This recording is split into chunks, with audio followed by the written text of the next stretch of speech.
We're back. Week 4 in the NFL featuring a huge early season. First place AFC East showdown between the 3-0 Fins and the 2-1 Bills. Buffalo's won 2 straight after a Week 1 loss. Miami's offense, unbelievable, averaging a league-high 43 points per game this season. It's a team that's playing well. They're coming into our house. The implications of what happened last year, obviously in the playoffs. So they want to right their wrong too, and we got to be prepared for their best punch. That offense is playing at a high level. Everybody knows that, right? So for us, it's the same mentality that every time we get the ball, we want to go score. Whether it's we're playing them or anybody else in the league, every time we get on that field, it's our job as an offense to put the ball in the end zone. We got to beat these guys. That's how I see it. I don't think there's any other way to look at it. We got to beat these guys. We have tremendous amount of respect for the Bills and their coaching staff, things that they can do in all 3 phases of the game. But we're excited for that challenge. If you need to be motivated for a game like this, check your pulse, or maybe consider a career adjustment. It'll be fun to 2 teams that really want to have no business leaving that stadium with a loss. Mike McDaniel's such an interesting guy. Speaking of interesting, the Kelsey brothers hosted their weekly New Heights podcast Wednesday. Guess what they talked about? I think the secret's out. Who's she here to see? How's it feel that Taylor Swift has finally put you on the map? Shout out to Taylor for pulling up. That was pretty ballsy. Yeah. I just thought it was awesome how everybody in the suite had nothing but great things to say about her. The friends and family. She looked amazing. Everybody was talking about her in great light. And on top of that, the day went perfect for Chiefs fans. Of course, we script it all, ladies and gentlemen. It was just impressive. It was impressive. Everybody's talking about it. Everyone, literally everyone, even Bill Belichick. He hasn't talked much about me outside of game weeks that we've played, but dude, how about that? Made sure to remind me that that's the best catch I've ever had in my life. Dude, that was a great line by Bill. And then you got Coach Reed telling everybody he's Cupid. He's been manifesting this the whole time. Is there any truth to this?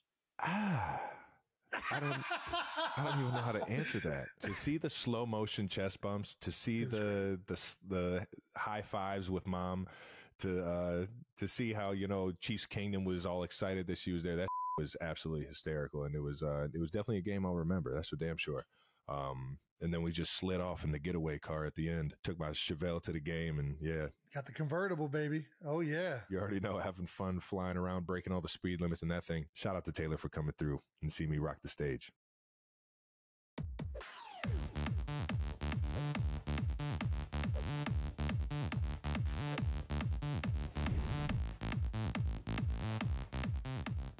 And we have to ask our good friend Luke Willson what he thought of that exchange between the Kelsey brothers. I like the Kelsey brothers, Luke, but how do you feel about the fact that Taylor Swift will indeed be in New York for Sunday Night Football between the Jets and Chiefs this Sunday?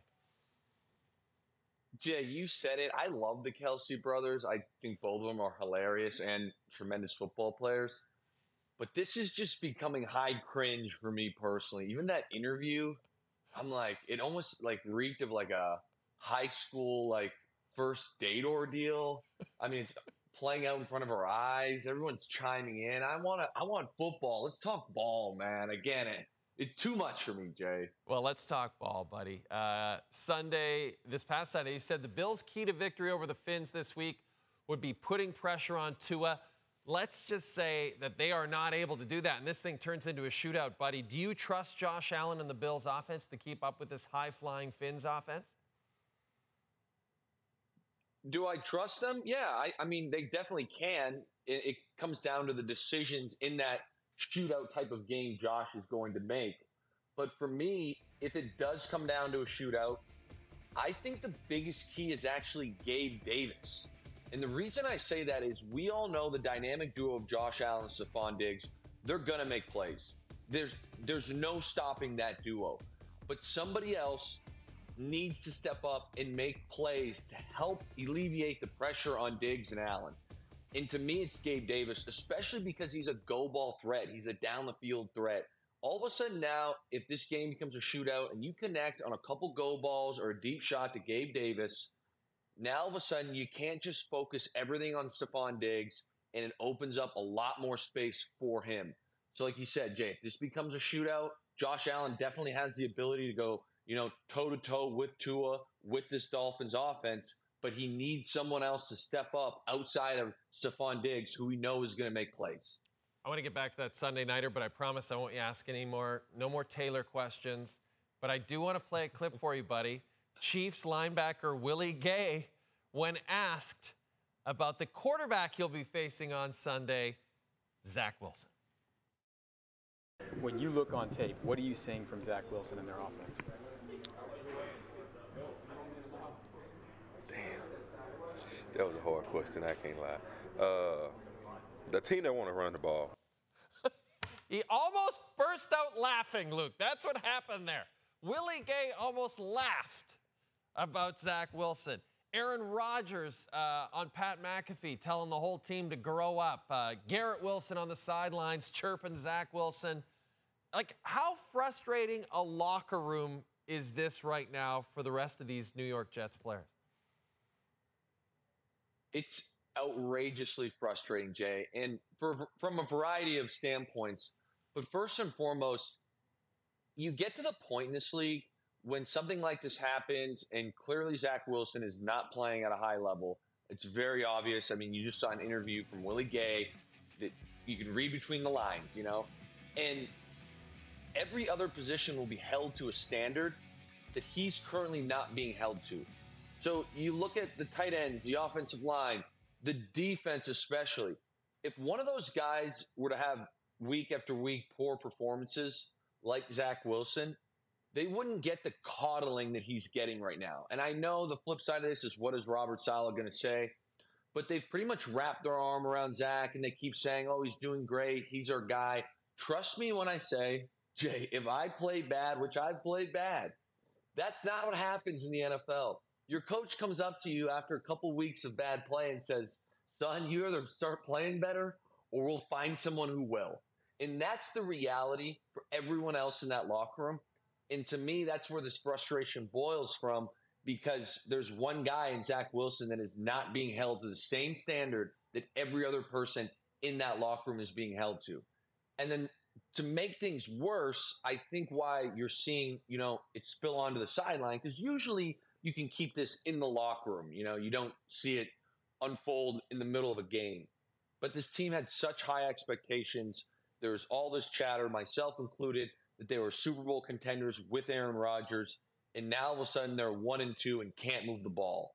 So you go from a certain individual not being held to the same standard as everyone else, and the fact that 4 weeks ago, let's call it 3.5 weeks ago, you thought you had a shot at the Super Bowl, and now you're 1-2. It's worse than Denver, buddy. They're 0-3. And your old buddy Russell Wilson, Sean Payton was brought in. The guy has a great reputation going into the season, did a lot of great things in New Orleans. I know it's early, but why do you think it hasn't worked so far? Well, I think first and foremost, the defense has been very, very poor. You look, they just got 70 hung on them. The week before, they gave 35 to the Commanders. You kind of thought this defense was going to be, not great, but a stout defense, which is clearly not the case after 3 weeks. But on the other side of the ball, you look at this offense. Every offense, when they're struggling, needs some sort of identity or something to fall back on. And what is the identity of this offense? You watch week one, I thought they were throwing the ball a little more, but it was very short passes, a minimal playbook, condensed playbook, if you will, quick game, get the ball out of Russ's hands, make him feel comfortable. Week two, Russ was scrambling a bit. That got their run numbers up a little bit, but they seemed like they were trying to commit, to running the ball a little more. Obviously, when it's a high-scoring game, you got to push the ball down the field a little more. And then week three, when you're down 50 points like that, you obviously have to throw the ball down the field. You're not going to commit to a run game. But my point is, after 3 weeks, I think what really is worrisome for Bronco fans out there is there's been no efficiency in anything that they've done, really. And each week, it's almost like they're unveiling a whole new offense. And that's not really what you want to see. Even though it's early in the year, you kind of like to see, okay, these are our bread and butter plays. These are our core plays. We're going to consistently do these week in and week out, and then sprinkle in, our adjustments based on who we're playing. If you ask me, and I think if you ask anyone in the league right now, what are the Broncos trying to accomplish offensively? I don't think anyone can really tell you, which is a big problem. I would say that's a major, major problem. Buddy, I can't wait to talk to you after the Thursday Nighter. We will speak to you then. Chat then, okay? Guess what? This is the Thursday Nighter that Luke and I are going to be chatting about right here. You got the Lions, 1.5-point favorites against the Packers, who just came off a big win at home. It's a great matchup, and I am excited to bring it to you, and then even more excited to be hosting the show that comes on after this game, which is our show, SportsCenter with Jay Onrait. We follow every primetime NFL game this season. Coming up after the break, the top 10 disruptive fans.